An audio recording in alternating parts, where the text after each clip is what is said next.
à 30 ans, tu es beaucoup plus réaliste que quand tu as 20 ans. Parce qu'à 20 ans, tu te projettes beaucoup, mais sans forcément mettre en œuvre ce que tu projettes. Et c'est ça l'écart qui se crée quand tu as 30 ans. Après, il y a aussi une maturité émotionnelle et une maturité tout court à acquérir entre-temps. Je pense que c'est l'âge où tu commences à rentrer dans ce que tu détermines comme étant de la sagesse. Tu vois? Et à partir de ce moment-là, je pense que les 10 années qui suivent, c'est mettre en action, en pratique cette sagesse-là, pour en tout cas t'équiper au mieux pour le reste de ta vie. Parce qu'on ne sait pas jusqu'à quand on va vivre. Mais bon, j'espère à tout le monde qui vivra longtemps et heureux, tu vois.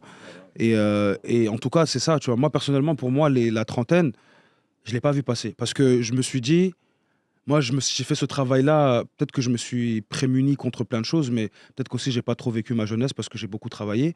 Mais j'étais dans un état d'esprit où moi, je me privais pas de grand-chose, tu vois. Je me suis dit, bah, je peux partir à n'importe quel moment. On a aussi les problèmes de santé par moment, qui fait que tu réalises qu'en fait, tu n'es pas éternel et que ta santé, c'est un bienfait, tu vois. Mm.